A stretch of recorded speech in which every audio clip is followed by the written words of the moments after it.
Hello and welcome to the 7th week of our content writing workshop. We are very close to the end and I hope you have had a rocking time so far.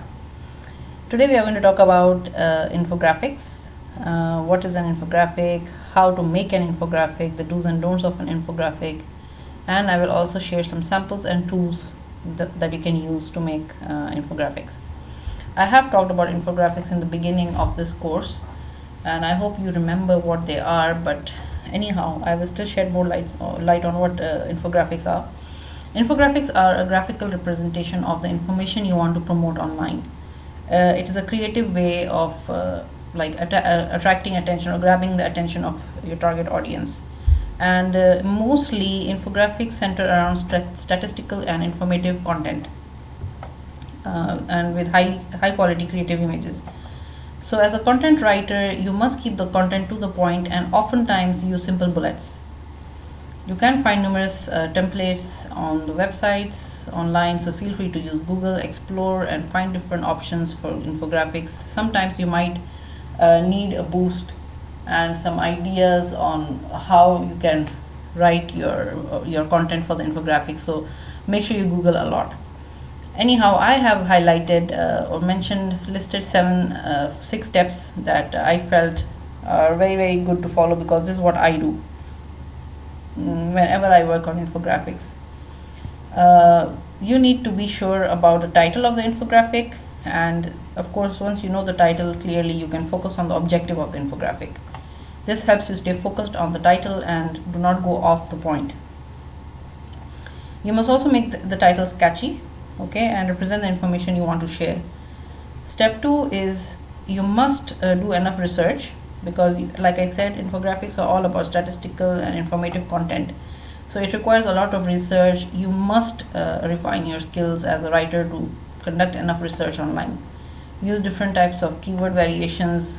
Think about it out of the box. What are the possible ways the target audience could be searching for this information, and use those words to explore and get as much information as you can. Of course, as always, make sure there are no grammatical issues in your content.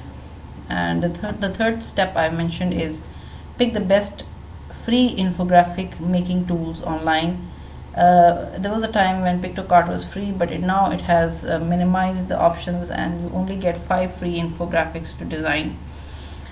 Nonetheless, there are some other free platforms that are still out there, and they will always continue to come online, so feel free to continue to explore your options and explore whatever you can do on those platforms. Usually they are very easy to use.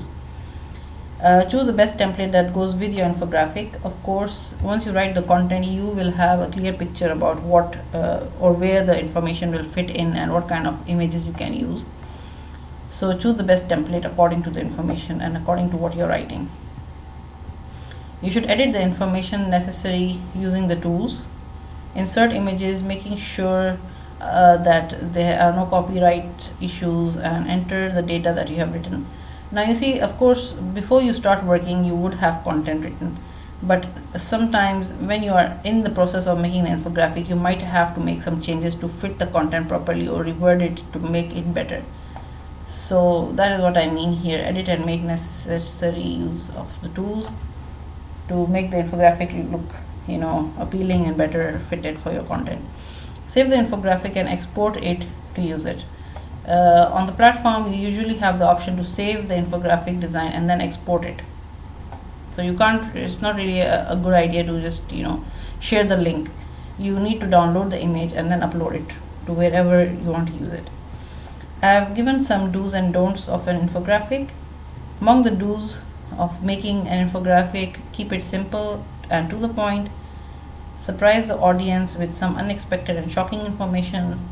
Make sure the information makes people go wow. Create a visual, a metaphor for the data. Keep the data convincing and quick to read. When I say visual metaphor, that means look for images that complement the information you have. It should match kind of, or be similar to the information, so that the image and the text you're writing goes hand in hand. Make the information believable. Do not make unbelievable claims, or be factual and be honest. Make sure there is statistical data backing it up. In the don'ts of making infographics, don't try to say too much in one single chart. Break it down. Like I mentioned, this is more about having bullets and breaking the information into shorter sentences and points, because it's not a good idea or good practice to just make like a 7-8 word paragraph and assume it will go into an infographic. It doesn't work like that. Do not use boring images or weird in formatting and tiles. Keep it engaging and interesting to look. Do not make it look too complicated and confusing. Make sure that the design is simple and easy to understand. Don't make it all about the numbers. Of course, you can't just throw numbers anyhow. There has to be some text to go with the images, so explain those numbers you have.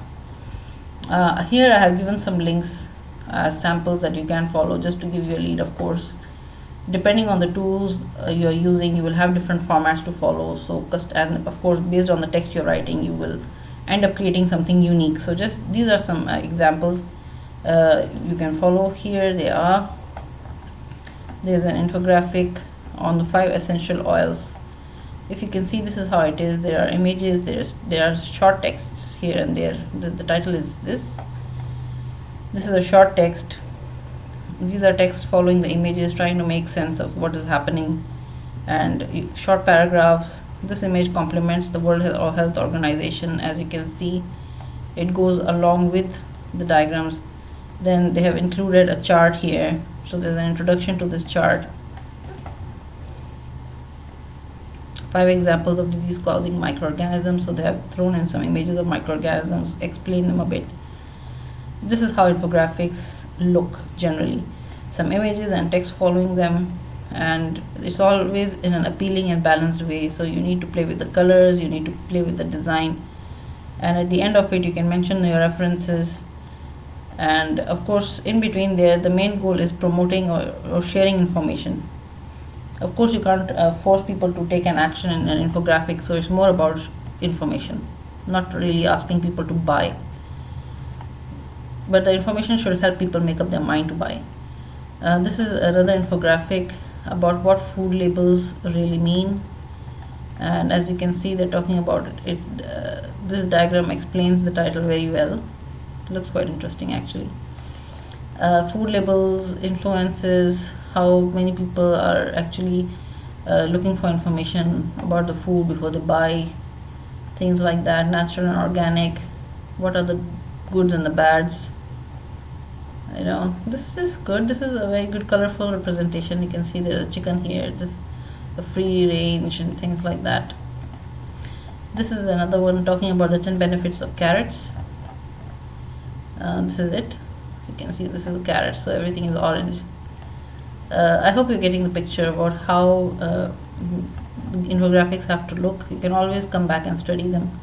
This one is more about text and less images, but as you can see, they have broken it down into not more than a few lines of paragraphs. Do not write massively long paragraphs. Look, break it down. Even if you can't use bullets and informative data, statistical data, at least keep it short. See, these are some very good examples of infographics. You can always visit them. I have these links in this document here. Now let's talk about what platforms or tools to use. Here are some recommendations I have given. PictoCart, this is my favorite, still is, although it has become a bit expensive now. Canva is a free platform, make the most of it. They have some awesome designs here. Infogram also, Vengage also, Visme is another site. Feel free to explore this. If you have any others, also share them around, and we all need to learn from each other. So I'm always looking forward to good information. If you have any questions and if you have any comments or requests, please feel free to get in touch with me. I'm just a message away. Thank you for your time.